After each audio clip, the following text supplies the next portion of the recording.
Hi, this is Durga. இன்னைக்கு நம்ம பார்க்க போறது 11th standard mathsல chapter 3 trigonometryல exercise 3.10ல question number 13 வாங்க question குள்ள போலாம். A plane is 1 kilometer from one landmark and 2 kilometer from another. From the plane points view the land between them subtends an angle of 45 degree. How far apart are the landmarks? So இதுல இப்ப என்ன சொல்லிருக்காங்க அப்படினு பாத்தீங்கன்னா இந்த இடத்துல அதாவது இத வந்து பாயிண்ட் A அப்படினு மார்க் பண்ணிக்கலாம். So இந்த இடத்துல நம்மளோட plane இருக்கு.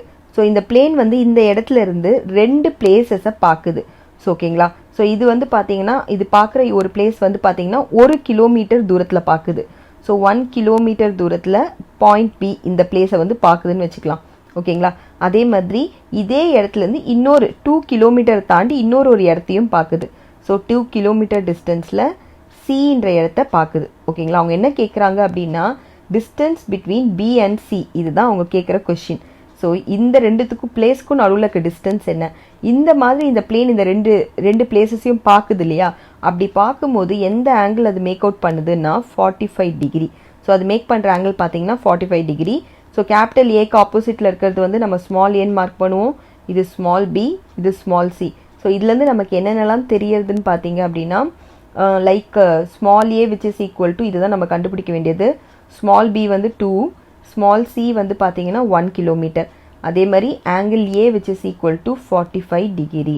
ஸோ இதில் பார்த்தீங்கன்னா ஆங்கிள் ஏ தெரியுன்றதுனால நம்ம கொசைன் ஃபார்முலாவில் ஏ வர மாதிரியான ஃபார்முலாவை யூஸ் பண்ணலாம். ஸோ காஸ் ஏன்னு யூஸ் பண்ணிக்கலாம். So cos A which is equal to B square plus C square minus A square divided by 2bc. So இது நம்ம இப்போ கிராஸ் மல்டிப்ளை பண்ணிக்கலாம். So 2bc cos A which is equal to b square plus c square minus a square. எனக்கு தேவை a square தான். So அதை வந்து நான் இந்த சைடு கொண்டு வந்துக்கிறேன்.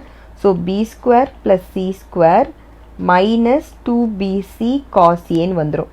ஓகேங்களா. இப்போ நம்ம வேல்யூவை சப்ஸ்டியூட் பண்ணிக்கலாம். ஸோ பிக்கு பதிலாக 2 போட்டோம் அப்படின்னா 2 ஸ்கொயர் வந்து 4 ஆகிடும். சிக்கு பதிலாக 1 போட்டோம்னா 1 ஸ்கொயர் 1 தான். Minus 2 into 2 into 1 into cos 45 degree. So cos 45 degree பார்த்தீங்கன்னா 4 plus 1 5 minus 2 2s are 4, 4 into 1 4 தான். So minus 4 into cos 45 பார்த்தீங்கன்னா உங்களுக்கு 1/√2 வந்துடும். ஓகேவா. ஸோ இப்போ நம்ம இதை கேன்சல் பண்ணிக்கலாம். எப்படி கேன்சல் பண்ணணும்னு நான் இப்போ பண்ணி காட்டுறேன். ஸோ 5 மைனஸ் 4 வந்து நம்ம 2 into 2ன்னு இருந்ததில்ல, ஸோ அதை அப்படியே வச்சுக்கலான்னு வச்சுக்கோங்களேன். இன்ட்டு 1/√2. ஸோ இப்போ நீங்கள் கேன்சல் பண்ணீங்க அப்படின்னா √2 வந்து 1 டைம்ஸ், இது வந்து பார்த்தீங்கன்னா √2 டைம்ஸ். ஸோ இப்போ நம்மளோட ஆன்சர் பார்த்தீங்கன்னா A square which is equal to 5 minus 2√2ன்னு வந்திருக்கா. எனக்கு தேவை ஏ மட்டும் தானே. அப்போ A which is equal to √5 minus 2√2 kilometre போட்டு என் பண்ணிக்கோங்க. இதோட இந்த சம் முடியறது. தேங்க்யூ.